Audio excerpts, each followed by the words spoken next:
Hello everyone, आज हम इस वीडियो में न्यूटन रैप्सन मेथड के बारे में पढ़ेंगे और इसको हम न्यूटन्स मेथड भी बोलते हैं। तो ये सारे जितने भी मेथड्स अभी तक हमने पढ़ा है, bisection method, regular falsies method या ये न्यूटन रैप्सन मेथड, ये सब क्या है, रूट निकालने का एक मेथड है। कोई भी मेरे पास इक्वेशन दे रखा है, उसका रूट कैसे निकालेंगे, तो ये सारे मेरे रूट निकालने का टाइप है। कैसे कैसे निकालना है, तो चलिए इसको देखते हैं।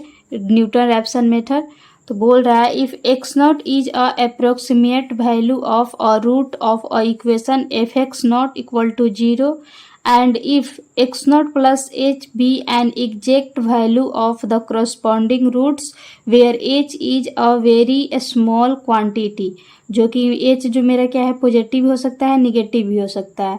तो मेरा क्या आ जाएगा यहाँ पे मेरा क्या बोल रहा है, एक मेरा फंक्शन दे रखा है F X not equal to 0 और एक्स नॉट मेरा क्या है, एक अप्रोक्सीमेट वैल्यू है। तो मान लेते हैं कि मेरा ये एक्स नॉट एक अप्रोक्सीमेट वैल्यू है और उसमें हम क्या करते हैं, एच को ऐड कर देते हैं। एच मेरा क्या है, एक स्मॉल क्वांटिटी है, या तो वो पॉजिटिव में हो सकता है या तो निगेटिव में हो सकता है। तो कोई भी बड़ा चीज़ में अगर स्मॉल क्वांटिटी को ऐड करे या सब्ट्रैक्ट करे तो क्या उसके वैल्यू पर कोई फ़र्क पड़ेगा? तो नहीं, उसके वैल्यू पर कोई फ़र्क नहीं पड़ेगा। माइनर सा जो फ़र्क पड़ेगा उससे यहाँ पे हमको लेना देना नहीं है। तो मेरे पास यहाँ पे एज का मतलब हो गया कि छोटा सा चेंज, तो छोटा सा चेंज से हमको यहाँ कोई लेना देना नहीं है। तो जब मेरा यहाँ ये एज छोटा सा चेंज है, तो अगर एक्स नॉट में और यहाँ पे एफ एक्स 0 है, तो यहाँ पे F X not plus H मेरा क्या हो जाएगा, ये भी मेरा 0 हो जाएगा। तो ये मेरा एक फंक्शन है और इसको एक्सपेंड कर रहे हैं टेलर थ्योरम के। तो इसको एक्सपेंड करेंगे टेलर थ्योरम से, तो ये क्या हो जाएगा, एफ थ्योरम का एक्सपेंशन है। अगर कोई भी इक्वेशन मेरा दे रखा है इक्वल टू 0, तो उसको कैसे एक्सपेंड करेंगे, तो उसका ये मेथड होता है F X not plus H. इसको एक्सपेंड करने का मेथड है, पहला वाला को क्या करेंगे, एक्स नॉट के साथ रखेंगे प्लस सेकेंड के साथ एच, और जो पहला वाला है उसको क्या करेंगे, डिफ्रेंशिएट करके और लिखेंगे प्लस एच स्क्वायर, और ये हो गया factorial of 2 F dash X not. ऐसे ये चलते चले जाएगा। तो यहाँ पे देखो, अगर यहाँ पे हम एक्स नॉट और ये एच मेरा क्या है, एक स्मॉल वैल्यू है, तो यहाँ पे एच मेरा स्मॉल वैल्यू है और ये मेरा 2 क्या है, 2 मेरा इससे ये बड़ा वैल्यू है। अगर 2 का फैक्टोरियल निकालेंगे तो 2 × 1 यानी कि 2 आ जाएगा। तो ये क्या है, बड़ा वैल्यू आएगा। एच मेरा बहुत छोटा सा माइनर सा चेंज है। तो अगर हम छोटा में कोई बड़ा वैल्यू से अगर डिवाइड करते हैं, तो जो मेरा वैल्यू आएगा वो और छोटा आ जाएगा। तो जब ये छोटा आ जाएगा तो इसको मान लेते हैं, अप्रोक्स ले लेते हैं कि ये 0 है। तो ये 0, इसके अगर ये 0 है तो इसके बाद जो भी आएंगे वो सब भी क्या हो जाएंगे, 0 हो जाएंगे। क्योंकि अगर यहाँ पे हम H Q F triple dash X not रखते हैं डिवाइडेड बाई फैक्टोरियल ऑफ 3 आता है, तो 3 का फैक्टोरियल तो 3 × 2 × 1 यानी कि ये आ गया मेरा 6। तो ये इससे क्या है, बड़ा है, यानी कि यहाँ भी मेरा ये छोटा है और छोटा से ये बड़ा में डिवाइड करेंगे तो ये भी अप्रोक्स 0 के इक्वल आ जाएगा। तो जो भी हम एक्सपेंशन करेंगे वो इतना, बस इतना ही टर्म से लेके करेंगे। तो मेरा इसको मान लेते हैं 0 और आगे इसको सॉल्व करते हैं। और मैंने जो बोला है वहाँ यहाँ पे लिख भी दिए हैं, due to very small value of H we are neglecting higher order of H and so we have, अगर उसको नेगलेक्ट कर देते हैं तो ये मेरा आ जाएगा F X not plus H F dash X not equal to 0। तो यहाँ से मेरा एच का वैल्यू आ गया, एच मेरा आ गया माइनस का F X not divided by F dash X not. तो ये मेरा एच आ गया। तो ये मेरा किसके लिए था, एक्स नॉट के लिए था। और यहाँ पे ध्यान रखना है कि एफ डैश एक्स नॉट ये 0 के इक्वल नहीं आना चाहिए। नीचे वाले जो भी डिवाइड वाले नीचे वाले टर्म होते हैं वो तो कभी भी 0 के इक्वल नहीं आएगा। अगर 0 के इक्वल आ जाएगा तो ये तो इनफाइनाइट हो जाएगा। तो यहाँ पे हमको ध्यान देना है कि ये वाला मेरा टर्म जो है वो 0 नहीं आना चाहिए। तो यहाँ से मेरा एच का वैल्यू निकल गया, तो यहाँ से एच निकल गया, तो मेरा ये x1 क्या होता है, तो यहाँ से मेरा x1 जो है वो एक्स नॉट प्लस एच होता है। तो यहाँ से हम एक्स नॉट लिखे और एच का वैल्यू को पुट किए, तो यहाँ से मेरा एक आ गया x1 equal to X not minus F X not divided by F dash X not. तो ये मेरा फर्स्ट अप्रोक्सीमेशन बोलो या ये यहाँ मेरा फर्स्ट रूट बोलो ये निकल गया। वैसे ही x2 निकालेंगे, x3 निकालेंगे, x4 निकालेंगे, वैसे ही जहाँ तक हमको बोलेगा वहाँ तक हम निकालेंगे। तो x2 के लिए क्या आ जाएगा, x2 के लिए हम यहाँ पे x0 के प्लेस पर क्या पुट करेंगे, 1 पुट करेंगे और यहाँ पे क्या आ जाएगा, 2 आ जाएगा। तो चलिए देखते हैं x2 क्या हो जाएगा। तो x2 मेरा आ गया x1 minus fx1 divided by f dash x1। वैसे ही x3 हो जाएगा। वैसे ही अगर इसका एक जनरलाइज फॉर्म निकालते हैं तो n के फॉर्म में, तो x यहाँ पे क्या है, 2 है, यहाँ पे 3, यहाँ से ये एक ज़्यादा है तो ये क्या आ जाएगा, एक x n प्लस 1 हो जाएगा और यहाँ पे xn हो जाएगा माइनस का f xn divided by f dash xn। ये मेरा एक जनरल फार्मूला हो गया न्यूटन थ्योरम का। ये तो हो गया एक्सपेंशन से कैसे सॉल्व किए, तो ये फार्मूला आ गया। अब इसी फार्मूला को हम एक ग्राफ के थ्रू समझते हैं कि ये फार्मूला ग्राफ के थ्रू कैसे आएगा। तो ये रहा मेरा y और x एक्सिस और ये मेरा एक फंक्शन है जो कि मेरा fx फंक्शन है, ठीक है। ये मेरा एक fx फंक्शन है और इसका हमको ये रूट निकालना है न्यूटन राफसन फार्मूला से। तो इसमें क्या करते हैं, किसी भी एक पॉइंट पे ले लेते हैं, उस पॉइंट पे एक टेंजेंट खींचते हैं।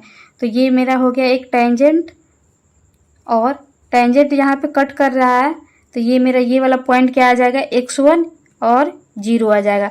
यहाँ पे y का वैल्यू क्या है, 0 है और x1 यहाँ पे x का वैल्यू x1 मान लेते हैं। तो ये हो गया मेरा x1 और x0 और यही वाला जो होगा वो मेरा फर्स्ट रूट होगा और ये जो पॉइंट टच कर रहा है तो ये क्या आ जाएगा, ये मान लेते हैं x0 है। तो इसका जो फंक्शन का जो वैल्यू आ जाएगा वो y का जो वैल्यू आ जाएगा वो आ जाएगा fx0। तो यहाँ पे हमको इस टेंजेंट का 2 पॉइंट हमको मिल गया।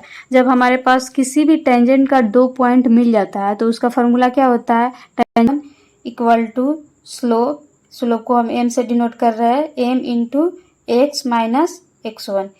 और यहाँ पे जो ये x1 और y1 है वो वैसा पॉइंट है जहाँ से मेरा टेंजेंट पास कर रहा है। तो टेंजेंट पास किस पॉइंट से कर रहा था, मेरा जो टेंजेंट पास कर रहा था वो x1 और 0 से पास कर रहा था। और एक जो उस पॉइंट पे जो मेरा जो फंक्शन था उस पर जो पॉइंट था वो मेरा क्या था, x0 एंड fx0। तो हमारे पास 2 पॉइंट दे रखा है P एंड Q, इसको इसमें पुट करेंगे। पुट करने के बाद मेरा इक्वेशन आ जाएगा। तो सबसे पहले हम क्या करते हैं, y माइनस और यहाँ पे y1 के प्लेस पे मेरा आ गया fx0 इक्वल टू ये मेरा हो गया slope f dash x0 into x minus x0 हो गया। तो ये सब पुट करने के बाद जो मेरा फाइनली जो सॉल्व करेंगे तो आ जाएगा x1 equal to x0 minus fx0 divided by f dash x0। यही मेरा क्या था, न्यूटन राफसन फार्मूला, जो कि हम वहाँ पे एक्सपेंशन करके निकाले थे।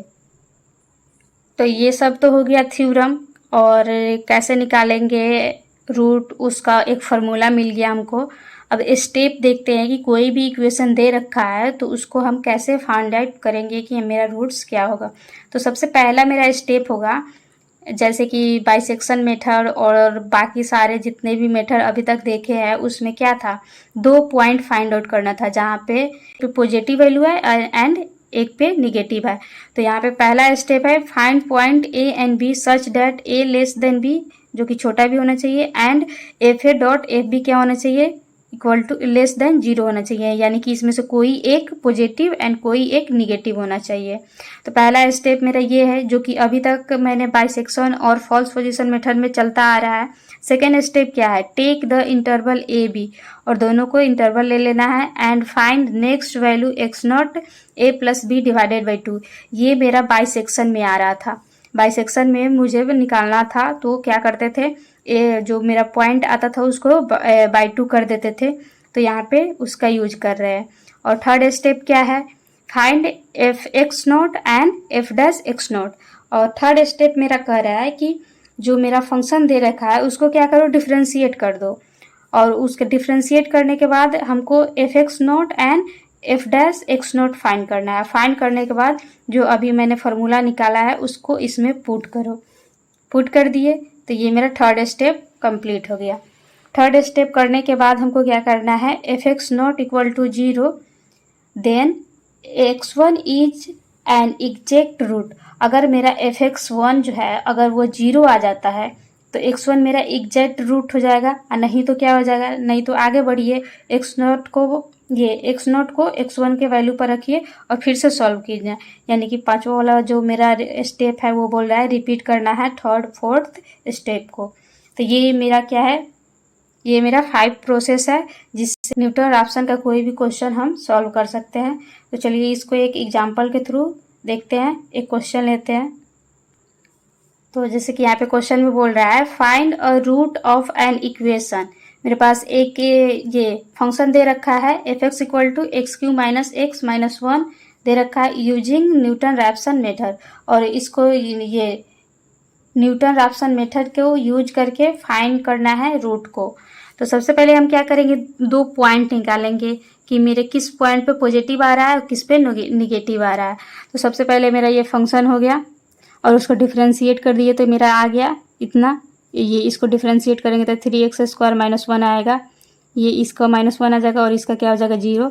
हम जानते हैं कि अगर कोई भी x⁴n dx रहता है, इसको डिफ्रेंशिएट करते हैं तो n x⁴n - 1 आता है। यही वाला फार्मूला यहाँ से पुट करके मैंने डिफ्रेंशिएट किए और इसका फार्मूला ये f' इतना आ गया। अब क्या करेंगे, हम पॉइंट को फाइंड करते हैं। तो पॉइंट को फाइंड करने के लिए सबसे पहले x का वैल्यू 0 रखेंगे तो ये क्या आ जाएगा -1 आ जाएगा। वैसे ही x का वैल्यू 1 रखेंगे तो ये 1 रखेंगे तो ये क्या आ जाएगा -1 आ जाएगा। वैसे ही 2 रखेंगे तो ये आ जाएगा 5। तो यहाँ पे मेरा क्या हो जा रहा है, साइन चेंज हो रहा है, तो मुझे पॉइंट मिल गया, ये हो गया A और ये हो गया B। तो मेरे पास 2 पॉइंट आ गया A एंड B। तो यहाँ से मैंने यहाँ वही लिखा है कि f1 पे मेरा वैल्यू -1 आ रहा है यानी कि <0 है, f2 पे <0 आ रहा है यानी कि ये मेरा निगेटिव हो गया, ये पॉजिटिव हो गया। यहाँ से मेरा a का वैल्यू आ गया, यहाँ से a का वैल्यू आ गया -1 एंड b का वैल्यू आ गया 5। अब यहाँ मेरा सेकेंड स्टेप कंप्लीट होता है, थर्ड स्टेप को अप्लाई करते हैं। अब x0 निकालेंगे तो x0 मेरा क्या था, a + b / 2, तो a + b / 2 यानी कि यहाँ से आ गया x0 आ गया 1, ये आ गया x0। अब यहाँ से fx0 निकालेंगे तो fx0 निकालेंगे तो ये आ जाएगा 0.875। वैसे ही f' निकालेंगे तो ये आ जाएगा मेरा 5.75। और यहाँ से अब क्या करेंगे, अप्लाई करेंगे न्यूटन रैप्सन जो फार्मूला था उसको अप्लाई करेंगे। तो x1 क्या होता है, x1 = x0 - fx0 / f'(x0) और इसको पुट करेंगे, जो भी यहाँ पे वैल्यू आया है उस सबको पुट करेंगे। तो पुट करने के बाद मेरा जो x1 आ जाएगा वो आ जाएगा इतना 1.34783। तो यहाँ से मेरा x1 निकल गया। तो ये मेरा जो भी स्टेप आया ये यहाँ से यहाँ तक ये मेरा हो गया फर्स्ट इटरेशन। अब यहाँ पे हम सेकेंड निकालेंगे यानी कि x2 निकालेंगे। तो x2 निकालने के लिए सबसे पहले fx1 निकालेंगे तो fx1 मेरा इतना आ गया। वैसे ही f' इतना आ गया। अब फार्मूला को पुट करेंगे तो ये आ जाएगा, वह ये x1 है 1.34783 माइनस fx1 इतना है और f'(x1) इतना है। ये सब आप देख लीजिएगा, ये सब कैलकुलेटर का यूज करके सॉल्व करना है। तो यहाँ से मेरा x2 आ जाएगा 1.3252। तो यहाँ से मेरा x2 निकल गया। वैसे ही x3 निकालेंगे। x3 निकालने के लिए सबसे पहले हमको fx2 निकालना होगा, उसके बाद f'(x2) निकालना होगा। तो यहाँ से मैंने fx2 निकाला तो आ गया f 1.3252, ये आ गया मेरा, इसका वैल्यू आ गया 0.00206। वैसे ही f'(x2) आ गया मेरा 4.26847। अब इसको हम ये न्यूटन रैप्सन फार्मूला में पुट करेंगे। पुट करने के बाद यहाँ से मेरे को x3 निकाल के आ गया 1.32472। x4 निकालेंगे तो उसके लिए fx3 निकालना होगा। तो fx3 मेरा 0 आएगा, f'(x3) मेरा आ जाएगा 4.26463। तो यहाँ से मेरा इसका वैल्यू आ गया। अब यहाँ से x4 का वैल्यू x3 - fx3 / f'(x3) में पुट करेंगे। पुट करने के बाद मेरा जो आएगा x4 का वैल्यू 1.32472। यहाँ पे मेरे को क्लियरली दिख रहा है कि जो मेरा x3 का वैल्यू है वही मेरा x4 का वैल्यू है। यहाँ से मेरा सेम आ गया। जब सेम आ गया तो अब यहाँ पे हम स्टॉप करेंगे और यही मेरा क्या हो जाएगा, यही मेरा रूट का न्यूटन रैप्सन का रूट हो जाएगा। तो यही मेरा ये रूट हो गया न्यूटन रैप्सन का। ये रहा कुछ क्वेश्चन जो आप इसको सॉल्व कीजिएगा और सॉल्व करके कमेंट में इसका आंसर बताइएगा। तो ये मेरे पास 7 क्वेश्चन है, 7 क्वेश्चन को आप सॉल्व कीजिए। और ये तो अगर वीडियो पसंद आया तो प्लीज़ लाइक कीजिए, सब्सक्राइब कीजिए एंड शेयर कीजिए।